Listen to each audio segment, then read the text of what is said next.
রনি ও তার বন্ধুরা প্রতিদিন স্কুলের টিফিন পিরিয়ডে এবং ছুটির পরে বিভিন্ন ধরনের চিপস এবং কলা খেয়ে সেই খোসাগুলো তাদের মাঠে ফেলে নোংরা করে। প্রতিনিয়ত ময়লা ফেলতে ফেলতে মাঠের বেশ কয়েক জায়গা ময়লার স্তূপ জমে যায়।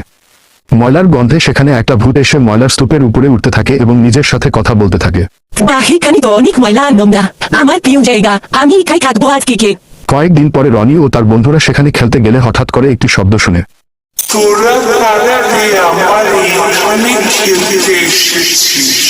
তখন সাহস করে একটি মেয়ে ও একটি ছেলে বলল, তুমি কেন এখানে এসেছো?